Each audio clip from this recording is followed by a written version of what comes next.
오늘 말씀의 제목은 죄 유전에 대한 성도의 태도라는 제목으로 말씀을 나누겠습니다. 우리는 도르트 신조 셋째와 넷째 교리를 배워가고 있습니다.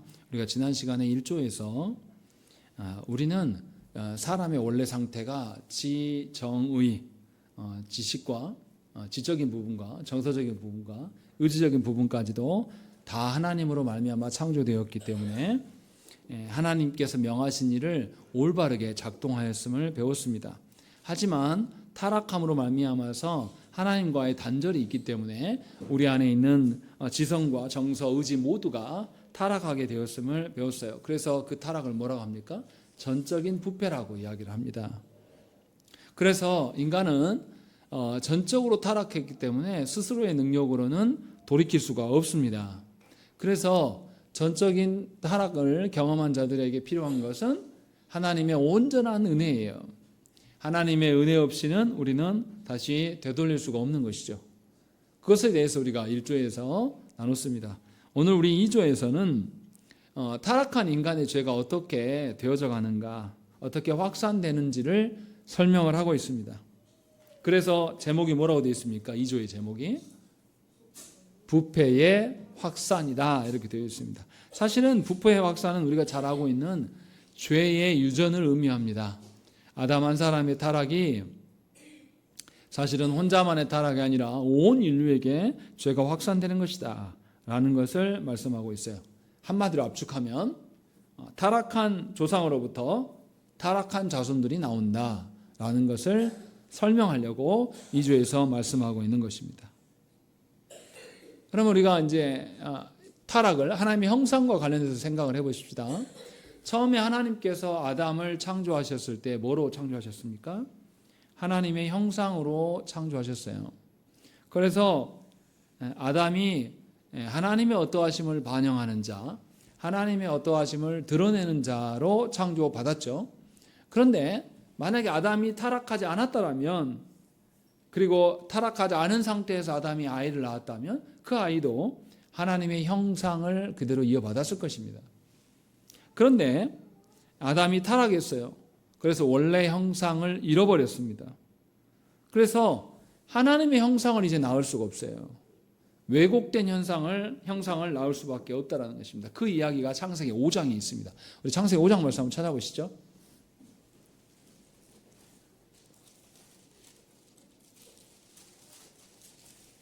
창세기 5장을 보시면 5장 1절과 2절에 3절까지 보겠습니다. 1절 먼저 함께 읽겠습니다. 시작.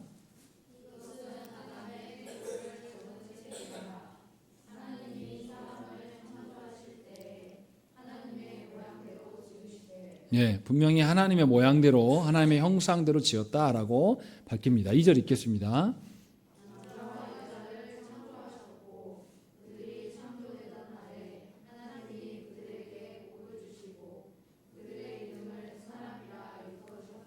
예, 하나님께서 하나님의 형상대로 창조하시고 또 복을 거기에 부어주셨어요. 그래서 그들이 하나님의 형상을 충분히 반영할 수 있는 능력이 있었다라고 말씀하는 겁니다. 그런데 3절을 보십시오. 3절에 뭐라고 말씀합니까?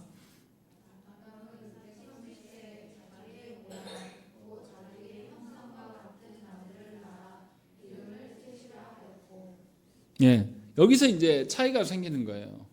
아담은 누구의 모양대로 지으셨습니까? 네, 하나님의 모양대로, 하나님의 형상대로 지었다라고 되어 있는데 아담의 아들 셋은 어떻습니까? 누구의 모양대로? 네, 자기의 모양, 아담의 형상대로 나왔다라고 이야기를 하고 있는 겁니다. 그러니까 아담의 형상과 셋의 형상이 같다는 겁니까? 같지 않다는 겁니까? 같지 않다는 것이에요. 다르다라고 말하고 있어요. 왜 다릅니까? 아담과 셋 사이에는 타락이라고 하는 넘을 수 없는 장벽이 있습니다. 그래서 아담은 분명히 본인은 하나님의 형상대로 창조함을 받았음에도 불구하고 자신의 아들 셋은 하나님을 반영할 수 없는 존재가 되었어요. 죄를 반영하고 죄의 어떠함을 드러내는 자가 될 수밖에 없었던 것이죠. 그래서 아담과는 달라요. 아담은 하나님께서 창조하시고 난 다음에 아담이 하나님 알아봅니까? 못 알아봅니까? 하나님을 알아봐요. 또 하나님께서는 아담에게 충분히 아담이 하나님을 반영할 수 있는 존재로 여겼기 때문에 피조세계를 생육하고 번성하여서 정복하고 다스리라고 말씀하십니다. 그래서 모든 피조세계 가운데 하나님의 다스림이 있도록, 하나님의 형상이 아담을 통해서 반영되도록 하나님께서 명령을 하셔요. 그런데 아담 이후에 태어난 아담의 자녀인 셋은 그런 명령이 없습니다. 그럴 능력도 없고, 그래서 사람의 형상대로 되었다고 성경은 분명하게 말씀하고 있습니다. 그러니까 이제 셋은 하나님을 반영하지 못해요. 자기 아버지를 반영합니다. 셋의 아버지가 누굽니까? 아담이잖아요. 아담의 뭐를 반영하겠습니까? 아담의 타락한 형상, 아담의 타락을, 부패를 반영하는 그런 존재가 될 수밖에 없는 것이죠. 이것이 성경의 입장입니다. 그래서 창세기 5장에서 보면 이제 그렇게 말한 다음에 4절부터 32절까지는 족보를 쭉 기록하고 있습니다. 그런데 족보를 보면 공통점이 있습니다. 어떤 공통점입니까? 낳고 죽었다, 낳고 죽었다, 낳고 죽었다, 낳고 죽었다, 전부 이 반복을 하고 있습니다. 뭔 말을 하고 있는 걸까요? 원래 하나님의 창조하신 대로 창조의 질서라면 지금 5장의 기록이 맞습니까? 틀립니까? 예? 맞습니까? 틀립니까? 바르지 않은 겁니다. 원래 하나님은 사망을 창조하지 않으셨어요. 그런데 이 사람들이 타락함으로 말미암아서 한 사람도 빠짐없이, 거기에 보면 무드셀라 같은 사람은 900년 넘게 살았다, 969세를 살았다라고 되어 있어요. 그런데 결국은 뭐 했다? 죽었다라고 이야기합니다. 아무리 많이 산다 한들 죽음을 피할 수 있다 없다? 다 죽는다라고 말하는 거예요. 이 말은 뭡니까? 아담 이후로 아담이 뭘 낳았다는 겁니까? 하나님의 형상을 낳은 것이 아니라 사람의 형상, 타락의 형상을 낳을 수밖에 없었고, 타락의 형상을 가진 그 셋은 또 그 다음에 타락의 형상을 낳았고, 계속해서 타락의 형상들을 낳았기 때문에 이들이 죽는 것이 필수적이다 라고 말씀하고 있어요. 그런데 다행인 것은 뭐냐면 낳았다라는 겁니다. 낳았다는 게 왜 다행입니까? 아니, 왜 다행이에요? 성경을 다 보셨으면서 왜 대답이 없으십니까? 하나님께서 아담과 하와가 타락하였을 때 이들에게 찾아오셔서 이들의 형벌도 하시지만 하나님 뭘 약속하십니까? 창세기 3장 15절에 여자의 후손이 와서 뱀의 머리를 짓밟게 될 것이다 라고 승리를, 구원을 약속해 주신단 말이에요. 그래서 이스라엘 백성들은 누구를 통하여서 소망을 바라봅니까? 아니, 말씀은 당연히 말씀인데 그 말씀이 구체적으로 어떻게 드러나요? 여자의 후손을 통해서 난다고 했지 않습니까? 그러면 이스라엘 백성들에게 뭐가 중요합니까? 후손이 중요하죠. 후손이 곧 약속을 상징하는 거지 않습니까? 그래서 성경에서 출산이 매우 중요한 겁니다. 그냥 세상식으로 내 뒤를 이을 사람이 없다, 이래서 중요한 게 아니고, 하나님이 너희의 후손들 중에서 메시아를 주시겠다고 약속하셨기 때문에 우리에게 후손이 있어야 됩니까? 없어야 됩니까? 있어야 돼요. 우리는 사망을 극복하지 못하고 죽지만 하나님께서 우리의 후손 중에 메시아를 주셔서 이 사망을 극복하고 이기실 분이 올 것이다 라는 것을 알기 때문에 후손이 그래서 중요한 겁니다. 그래서 아담의 계보를 보면 계속 낳았다는 이야기가 나와요. 다시 말하면 사망 가운데 있으나 누구로 말미암아서 사망을 극복해내고 계속 연장해 간다. 하나님의 약속으로 말미암아 그것이 바로 후사다라는 것을 우리에게 말씀하고 있는 거예요. 다시 말하면 하나님 앞에서 타락한 아담은 자기 힘으로 소망을, 구원을 말할 수 있습니까? 없어요. 없습니다. 아담은 무조건적으로 죽음을 말할 수밖에 없어요. 그런데 누구의 도우심으로? 하나님의 약속의 도우심으로 말미암아서 그들이 후손을 낳음으로 말미암아서 죽지만, 자기는 죽고 없어지지만 후손들을 통하여서 약속을 전망할 수 있게끔 하나님 하셨다는 것이죠. 그것이 아담의 족보에 대한 기록이에요. 그래서 아주 독특한 겁니다. 그냥 할 일이 없어서 혈통을 말하려고 써놓은 게 아니에요. 그런데 예수 그리스도의 족보로 마태복음에 넘어가면 마태복음 1장에 보면 어떻게 기록되어 있습니까? 아니, 나았다는 건 당연히 있죠. 뭐가 없습니까? 죽었다는 기록이 없어요. 예수 그리스도의 족보에 죽음이 왜 필요합니까?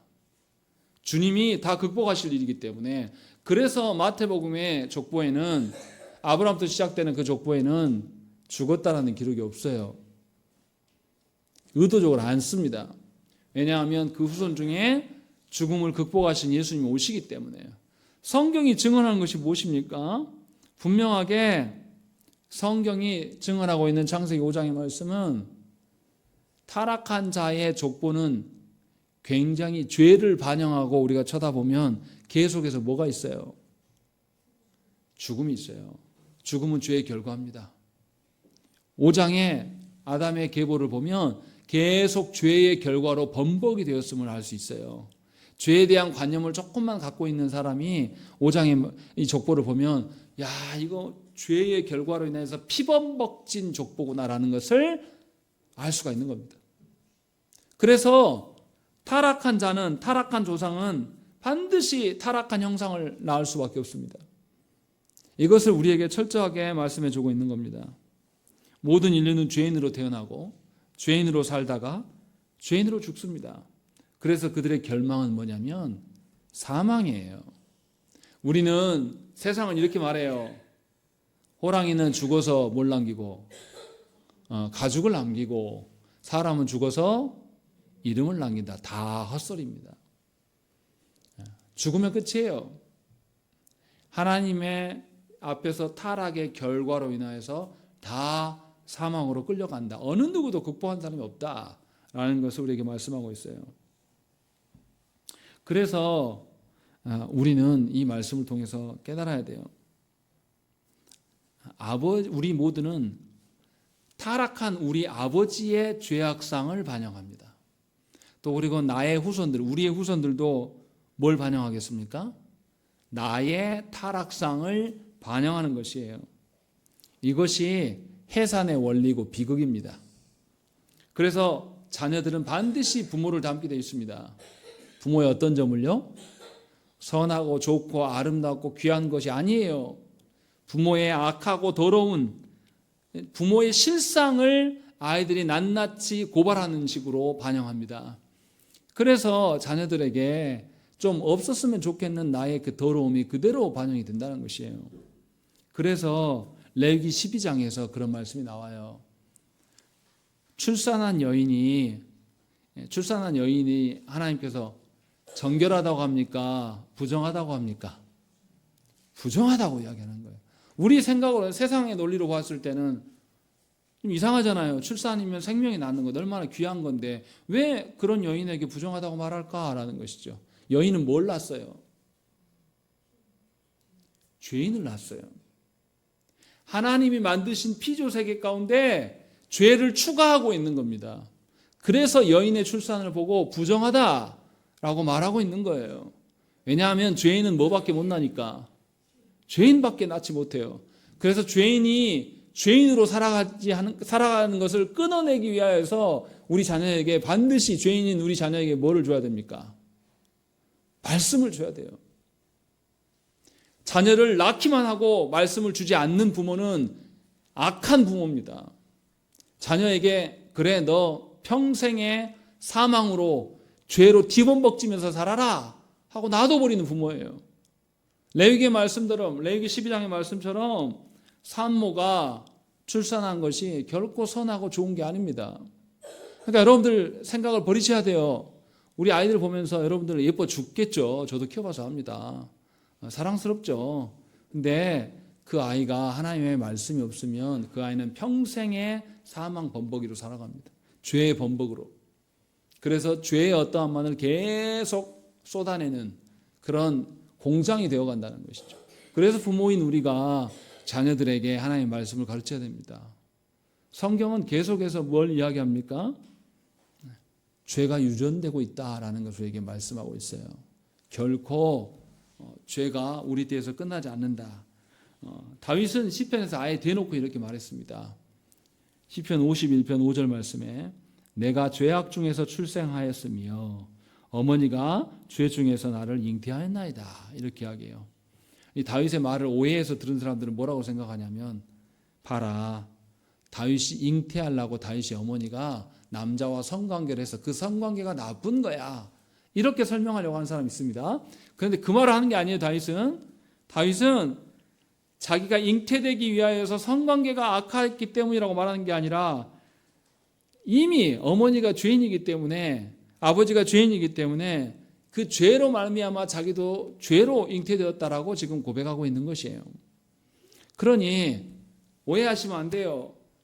이단들이 가지고 성도들을 갖고 노는 거 통일교라든지 이런 이단들 또 누굽니까? 요즘에 재판받고 있는 정명석, JMS 이런 나쁜 인간들이 성도들 갖고 희롱하는 게 뭐냐면 성관계예요. 이런 구조를 갖다가 따가지고 성관계가 악하니까 내가 구세주로 와서 나랑 성관계하면 깨끗해진다. 성경을 너무 멍청하게 보니까 그렇게 보는 거예요. 성관계로 인한 죄가 생기는 게 아니라 이미 아담부터 타락한 본질이기 때문에 하나님의 형상이 아니라 타락한 형상을 낳았기 때문에 우리 가운데 죄가 오게 된다고 성경은 말씀하고 있습니다. 그러니 저와 여러분들의 관념을 바꾸셔야 돼요. 벨직 신앙고백서 15조에서도 뭐라고 하냐면 우리는 아담의 불순종에 의해서 원죄가 온 인류에게 온전히 퍼졌다는 것을 믿습니다. 원죄는 인간 본성의 전적인 타락과 심지어 모태에 있는 유아에까지 미치는 부모를 통하여 물려받은 악입니다 라고 분명하게 고백해요. 그러니까 아이들이 태어나면 절대 선하게 보지 않습니다. 다 죄인이에요.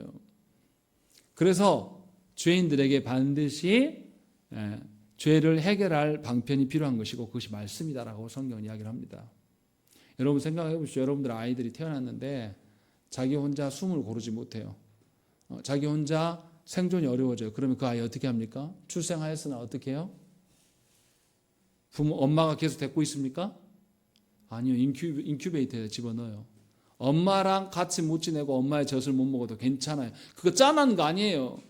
이 아이 살리는 게 먼저기 때문에 인큐베이터에 넣어놓고 몇 년이고 남의 손에 그냥 맡겨둡니다. 살아날 때까지, 회복될 때까지. 이게 이상한 겁니까? 당연한 겁니까? 당연한 거예요. 여러분 자녀들에게 말씀을 먹이지 않는 것은 이상한 거라는 거죠.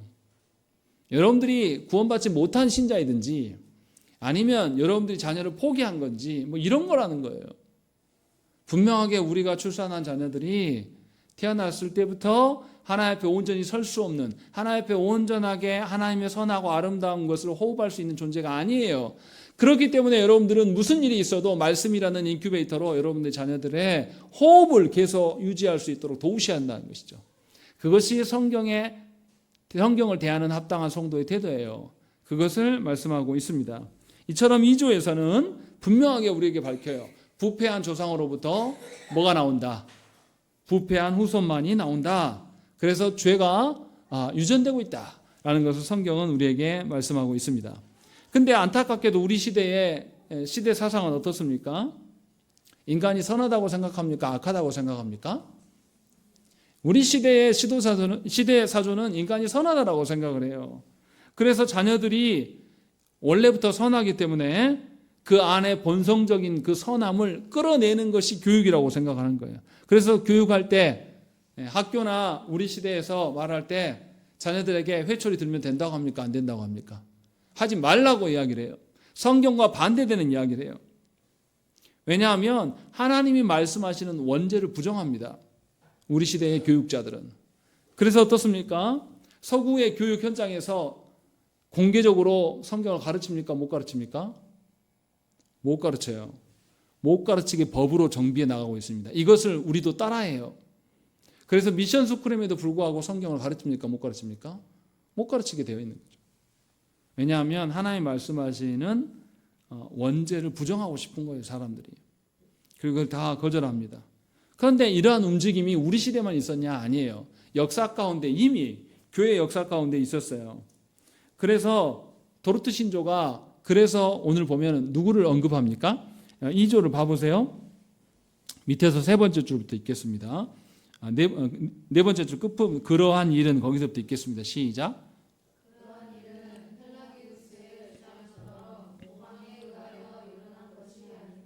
예, 뜬금없이 갑자기 펠라기우스를 도르트 신조에 우리의 선배들이 집어넣어놨어요. 왜 넣어놨냐면 펠라기우스로 인하여서 오류를 갖게 됐다라는 거죠. 우리 시대의 교육자들이 인간이 선하다고 주장하는 것처럼 교회 역사 속에서 펠라기우스라는 사람이 있었는데 그 사람도 전적인 타락을 인정하지 않았다. 그 사람의 영향이 너무 지대했기 때문에 그 영향에 대해서 도르트 신조가 언급을 하고 있다라고 이야기를 하고 있는 거예요. 펠라기우스는 원죄를 부정하는 주장을 했어요. 그러자 그 당시에 동시대 인물인 어거스틴이 이것에 대해서 반박을 했습니다. 펠라기우스의 주장이 얼마나 반성경적인가라고 하면서 어거스틴이 펠라기우스의 주장을 반박하기 위해서 열심히 성경을 연구해요. 그래서 원죄 교리가 무엇인지를 성경을 통해서 찾아냅니다. 그리고 죄의 유전이 있다라고 성경 여러 군데에서 지목하고 있음을 어거스틴이 밝혀냅니다. 그런데 도르트 신조에서 이것을 말하고 싶은 거예요. 펠라기우스 같이 거짓된 교리를 주장하는 사람이 나왔을 때에 반대로 하나님은 어거스틴 같이 하나님의 성경에 근거한 사람을 하나 두셨어요. 그러면 이단이 나오고 난 뒤에 성경에 대해서 교회가 더 면밀하게 살피겠습니까? 살피지 않겠습니까? 살피게 된다. 그 이야기를 하고 있는 거예요. 그러니까 잘 생각을 해보세요. 교회 이단들이 있을 때마다 교회는 뭐였냐면 성경으로 돌아가서 성경에서 도대체 무슨 말씀을 하시는가를 찾았어요. 그래서 그 이단이 성경적인가 성경적이 아닌가 점검을 했습니다. 그러니까 이단이 있을 때마다 교회의 교리가 더 단단하게 섰습니다. 여러분들이 암송하는 사도신경도 사실은 교회 안에 이단들이 있었기 때문에 견고하게 발전된 거예요. 그래서 삼위일체 하나님에 대한 고백을 하잖아요. 사도신경을 고백할 때 제일 처음에 나는 믿습니다. 성부 하나님을 믿습니다. 라고 시작하고 두 번째 단락에서 누구를 고백합니까? 예수 그리스도 성자 하나님에 대한 고백을 세 번째 단락에서 성령 하나님에 대한 이것들이 견고해질 수 있었던 것이 뭐냐면 교회 안에 이단들이 있었기 때문이에요. 그래서 그들로 인하여서 더 견고하게 되어졌다라고 이야기합니다. 그래서 도르트 신조의 선배들은 일부러 펠라기우스의 주장을 살짝 놓고 있어요. 넣으면서 펠라기우스의 주장을 살펴보면 우리가 말하는 이 부패 확산이 더 명확하게 알 수 있다라고 말하고 있는 것입니다. 그래서 데살로니가 후서 2장 11절과 12절 말씀 보시면 이러므로 하나님이 미혹의 역사를 그들에게 보내사 거짓 것을 믿게 하심은 진리를 믿지 않고 불의를 좋아하는 모든 자들로 하여금 심판을 받게 하려 하십니다. 라고 되어 있습니다. 분명하게 하나님께서 깨닫지 못하고 미혹의 것들을 교회에 주시는 것은 교회를 심판하시기 위함이다. 라고 말씀하고 있어요. 우리는 이것을 경각심을 갖고 알아들어야 돼요. 그러니까 신앙생활 해나갈 때에 교회가 계속 기준을 제시해야 될 것은 성경의 기준이지 교회된 우리가 기존에 해왔던 것들을 말해서는 안 돼요. 그래서 제가 여러분들한테 여러분들이 본 교회, 여러분들이 경험한 교회를 근거로 교회 말하지 말라라고 이야기를 하는 겁니다. 성경에서 말씀하는 교회, 성경에서 말씀하는 신앙생활을 우리가 살아가야 됩니다. 그러기 위해서 여러분들이 해왔던 신앙 습관들을 하나하나 다 점검해야 돼요. 아주 면밀하게. 그래서 성경을 보라고 말씀하는 거죠. 이렇게 해서 교회가 더 바른 신앙으로 굳건히 세워갑니다. 구원이 뭐고 구원이 아닌 것이 또 무엇이고 우리가 아까 웨스트민스터 신앙고백서에서 말한 것도 왜 효과적인 효력 있는 부르심을 언급하는가도 똑같은 맥락에서 지금 설명을 하고 있는 거예요. 그러니 우리가 알아들어야 됩니다. 삼위일체 교리도 하나님에 대해서 계속 오해하는 일이 생기니까 교회 안에서 아주 오랫동안 계속 성경적인 논쟁이 있고 정리돼 가면서 확립이 되어져 갔어요. 그래서 우리는 삼위 하나님을 믿는다라고 고백하는 것이죠. 그런데 이러한 교회의 성경적인 연구를 믿지 않는 사람들, 그런 사람들은 여전히 뭡니까? 삼위일체 하나님 믿지 않아요. 여호와의 증인도 그런 부류 중에 한 명이지 않습니까? 그런 점에서 이제 다르다는 거죠. 그러면 이제 펠라기우스가 도대체 뭘 주장했냐라는 거죠. 좀 우리가 잠깐 살펴보십시다. 펠라기우스는 아담이 선하게 창조되었음을 인정하지 않습니다. 펠라기우스는 하나님께서 사람을 선하지도 않고 악하지도 않는 중립적인 존재로 창조하셨다고 주장했습니다. 그래서 사람은 누구 뜻대로 삽니까? 자기 뜻대로, 자기 자유의지대로 산다. 이렇게 말했어요. 그래서 알미니우스가 누구를 존중했습니까? 펠라기우스를 존중하고 거기서 따라온 거예요. 그리고 그러면 펠라기우스는 아담의 타락을 어떻게 보았습니까? 우리는 아담의 타락이 영원한 형벌을 가져오는 영원한 타락이라고 생각을 해요. 그런데 펠라기우스는 아담의 타락이 한 번의 실수였을 뿐이다 라고 이야기를 합니다. 그래서 아담은 언제든지 자기가 원하기만 하면 원래 상태로 복귀할 수 있었다라고 주장합니다. 그래서 펠라기우스는 죄의 유전을 인정할까요? 인정하지 않을까요? 인정하지 않아요. 아담도 타락하지 않았고, 그래서 죄가 사람을 죄인으로 만들지 않고 부패시키지도 않는다고 주장했습니다. 그리고 펠라기우스는 죄는 자기만의 죄이지 절대 후손들에게 유전되지 않는다라고 주장했습니다. 그래서 아담 이후로 모든 인류는 무죄 상태로 태어난다. 그러면 무죄 상태로 태어난 사람이 어떻게 죄를 짓습니까? 이게 질문이 나올 수밖에 없죠. 펠라기우스는 뭐라고 그랬냐면, 오늘 말씀에도 나와 있어요. 세 번째 줄, 밑에서 세 번째 줄 뭐라고 되어 있습니까? 어떻게 죄 짓는다? 모방에 의해서 죄를 짓는다. 부모나 주변의 다른 사람들의 죄 짓는 것을 보고 흉내낸 거다. 이렇게 생각하는 거죠. 그래서 그러면 펠라기우스 입장에서 사망은 자연스러웁니까? 부자연스러운 겁니까? 우리 입장에서는 사망이 뭐 때문이에요? 죄의 결과잖아요. 그래서 부자연스러운 거지 않습니까? 하나님이 원래부터 창조하지 않으신 거니까. 그런데 펠라기우스 입장에서는 뭐예요? 사망은 자연스러운 거예요. 그냥 하나님이 원래부터 만들어 놓은 거예요. 그냥 늙어서 죽게 하나님 만드셨다. 이렇게 펠라기우스는 주장하는 것입니다. 그런데 펠라기우스 주장은 전부 허망한 소리예요. 성경 입장과 하나도 맞지 않습니다. 일단 성경은 사람을 하나님이 어떻게 창조하셨다고 말씀하십니까? 하나님의 형상으로 창조하셨다. 그리고 하나님이 아담을 만드시고 뭐라고 하셨습니까? 보시기에 심히 좋았다 라고 말하는 거예요. 하나님이 볼정하시기에 이렇게 좋았다. 그러면 선하다는 겁니까? 악하다는 겁니까? 선하게 창조되었음을 분명하게 말씀하고 있어요. 그리고 창세기 6장에서 보면 사람이 타락한 이후에 사람의 마음과 생각이 항상 악하다라고 증언을 합니다. 로마서 3장에서 뭐라고 합니까? 의인은 없나니 하나도 없다. 그래서 목구멍은 무덤이고 혀로 속임을 베풀고 입술에는 독사의 독이 있고 입에는 저주와 악독이 있고 파멸이 있고 고생이 가득한 것이 사람이다. 이렇게 성경은 말씀한다는 것이죠. 그래서 성경은 죄가 영원히 사람에게 영향을 주고 있다는 것을 여러 군데에서 증언합니다. 또 에베소 2장 1절 말씀에 모든 사람들은 허물과 죄로 죽었다라고 아예 대놓고 말씀하세요. 죄로 죽은 거다. 그러니까 사망이 원래 없었는데 죄로 인하여서 사망이 온 것이다 라고 말씀하는 거죠. 로마서 5장에서 우리가 아까 읽은 말씀에도 뭐라고 되어 있습니까? 본문으로 삼은 말씀에서 한 사람으로 말미암아 죄가 세상에 들어왔고 모든 사람이 죄를 지었다 라고 이렇게 말씀한다는 것이죠. 마지막에 로마서 6장 23절에 뭐라고 합니까? 죄의 싹은 사망이다 라고 분명하게 명시를 해요.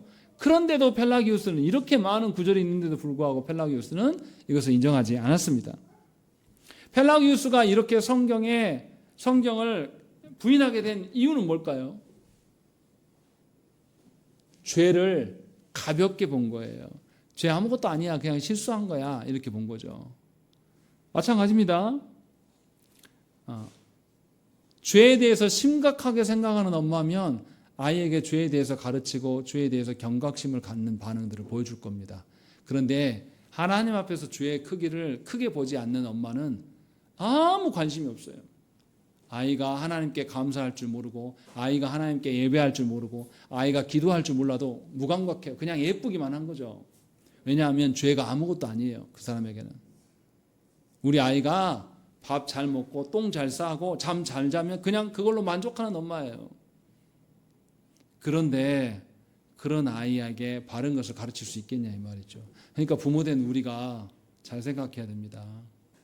펠라기우스처럼 죄를 가볍게 여기면 우리 아이들이 온전하게 서는 것을 몰라요.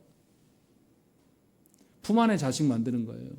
자기 품 안에 있을 때는 예쁘죠. 먼 짓을 예쁘죠. 근데 생각을 해보세요. 부모가 정말로 자녀를 끝까지 사랑할 것 같습니까? 그렇지 않아요. 내 자녀가 품 안에서 20년, 30년 키웠는데도 여전히 애처럼 굴면서 엄마 밥 줘, 엄마 밥 줘 하고 있다고 해보세요. 그러면 부모들이 환장합니다. 못 견뎌요. 분명히 죄의 문제를 유아였을 때부터 가르쳐야 돼요. 그리고 그것에 대해서 온전하게 죄가 엄청난 것이다라는 것을 깨닫고 하나님의 말씀으로 기준점을 잡아주지 않으면 아이들은 계속 죄로 인하여 살아갈 것입니다. 그래서 죄를 가볍게 보는 것이 얼마나 무서운 것인가를 펠라기우스의 사례를 통해서 우리는 볼 수가 있습니다. 죄를 가볍게 보는 사람들은요, 성경도 보지 않습니다. 왜냐하면 성경을 보면 죄에 대한 이야기가 너무 많이 오고 그것이 내 이야기여서 마음이 찔리거든요. 그래서 성경과 멀어지게 살아갑니다. 그래서 펠라기우스는 성경에서 수많은 구절에서 죄를 이야기하는데도 불구하고 부정했어요. 그리고 놀라운 것은 교회 역사 가운데 펠라기우스를 따른 펠라기우스처럼 생각하는 사람들이 상당히 많았다라는 거예요. 펠라기우스와 알미니우스는 같은 시대 사람이 아니에요. 수백 년의 차이가 나는 사람이에요. 그런데도 펠라기우스의 글을 보고서 그것을 배워가지고 따라하는 겁니다. 이러한 행태는 조국교 안에도 있어요.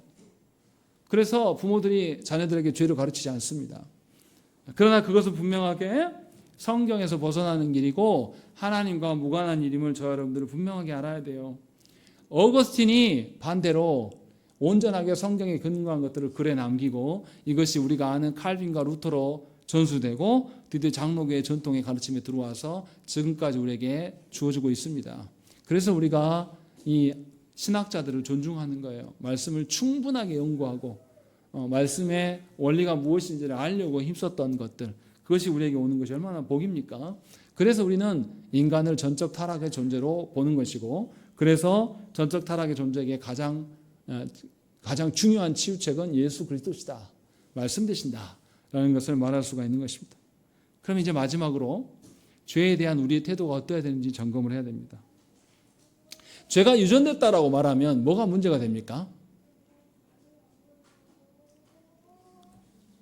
나는 죄를 안 지었어요. 안 지었는데 우리 아버지가 죄인이어가지고 나한테 죄가 전가됐다고 하면 억울합니까? 억울하지 않습니까? 억울해요. 그래서 이런 반론들이 역사 가운데, 교회 역사 가운데 늘 있었어요. 실제로 성경에도 뭐라고 말합니까? 에레미야 31장 30절 말씀 보시면 신 포도를 먹는 자마다 그의 이가 신 것이 누구나 자기의 죄악으로 말미암아 죽으리라 라고 말씀하고 있는 거예요. 이게 무슨 말이냐면 신 포도주 먹었는데 내가 쉽니까? 이웃이 신 포도주를 먹었는데 내가 쉬어요? 아니거든요. 신 포도주 먹은 사람만 쉬거든요. 그런 것처럼 성경에서 뭐냐면 그 사람의 죄는 그 사람의 각자에게 다룰 것이다 라고 말씀한단 말이에요. 이것을 근거로 이해해서 보니까 죄의 유전이 문제가 있어 보여요. 이거 다 해명이 되지 않네. 그래서 장로교회 안에서 두 가지의 생각들을 갖게 됩니다. 실제론과 언약론을 갖게 돼요. 실제론은 뭐냐면 아담이 첫 범죄를 지을 때 우리 역시 사실상 아담의 허리에 있었기 때문에 실제로 그와 함께 죄를 지은 것이다 라고 주장을 해요. 이것에 대한 성경적 근거는 히브리서 7장 9절과 10절의 말씀입니다. 제가 읽어드리겠습니다. 또한 10분의 1을 받는 레위도 아브라함으로 말미암아 10분의 1을 바쳤다고 할 수 있나니 이는 멜기세덱이 아브라함을 만날 때에 레위는 이미 자기 조상의 허리에 있었습니다. 성경이 이렇게 말씀해요. 아브라함이 멜기세덱을 만났을 때 레위는 존재합니까? 존재하지 않습니까? 아직 태어나지도 않았잖아요. 그런데 아브라함의 허리 가운데 있어서 실제로 함께 경배한 거다라고 히브리서에서 아예 증언을 합니다. 이것을 보면서 실제론자들은 뭐냐면 실제로 아담의 범죄에 우리가 참여했다라고 이야기를 해요. 그러면 이제 이렇게 질문 나올 수가 있습니다. 신학적인 논쟁이 있었던 거예요. 제가 이 이야기를 하는 이유가 있습니다. 뒤에가 중요합니다. 잘 들어보세요. 왜 그러면 아담의 범죄가 전부 전가돼야지 왜 처음 범죄한 그 선악과 언약만 유전이 되냐? 라고 이렇게 질문이 나올 수 있겠죠. 근데 이걸 답하기가 어려워요. 성경에서 찾기가 어렵습니다. 그래서 다른 대안적으로 나온 게 뭐냐면 언약론적이에요. 우리가 아까 로마서 5장에서 말씀 보았잖아요. 말씀 5장에서 한 사람으로 말미암아 죄가 들어오고 한 사람의 희생으로 말미암아 구원이 우리에게 오는 것을 로마서 5장에서 설명해요. 이것이 뭐냐면 아담이 인류의 대표로 하나님과 언약을 맺었고 인류의 대표자인 아담이 타락하기 때문에 그 언약이 파기되어서 우리 모두도 언약의 혜택을 받지 못하게 되는 이런 식의 설명이 언약론입니다. 그래서 로마서 5장 12절과 21절 말씀에서 이것을 증언하고 있습니다. 이것이 성경에 좀 가장 잘 설명되는 방식이에요. 그런데 언약론에도 한계가 있습니다. 설명 못하는 게 있어요. 왜냐하면 아담이 지은 죄가 아닌데 아담이 지은 죄가 왜 나한테까지 미치냐. 그건 아담이 지은 거지 않냐. 나는 안 지었는데 이렇게 설명할 수 있거든요. 이것이 설명이 명확치가 않아요. 그러면 이제 여기서 우리가 생각을 해봐야 됩니다. 성도된 우리 입장에서 그럼 어떤 태도를 가져야 된다는 것이에요. 이 실제론과 언약론 사이에서 우리는 적절하게 따와야 돼요. 어떤 거냐면요. 첫 번째로는 로마서 5장에서 말씀하신 것처럼 아담의 범죄로 모든 인류가 범죄했다라고 분명히 말씀합니다. 14절 말씀 한번 보시죠. 로마서 5장 14절 말씀 우리 한번 읽겠습니다. 시작.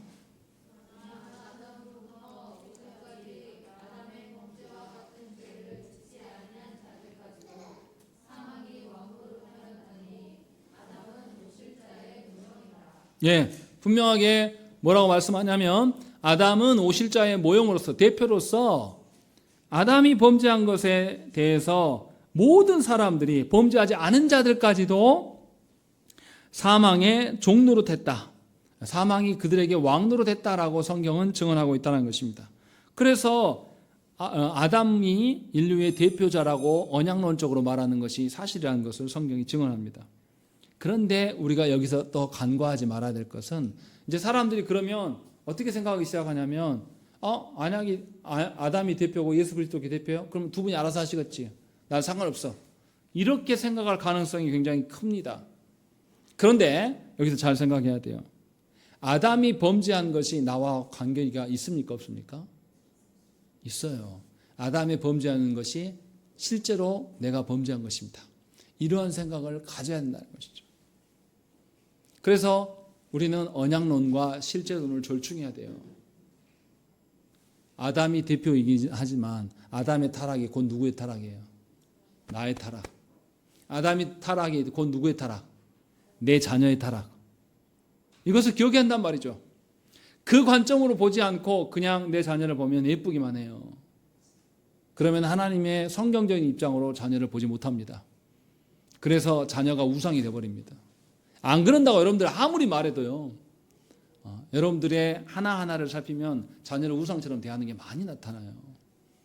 거기에서 탈피하지 않으면요. 계속 죄 번복으로 살아가실 겁니다.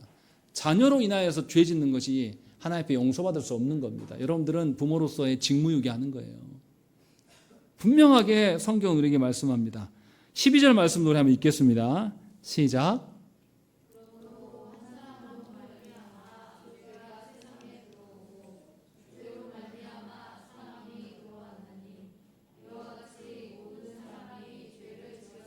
예, 여기서 뭐라고 됩니까? 이와 같이 모든 사람이 죄를 지었다 이렇게 말씀하고 있는 거예요.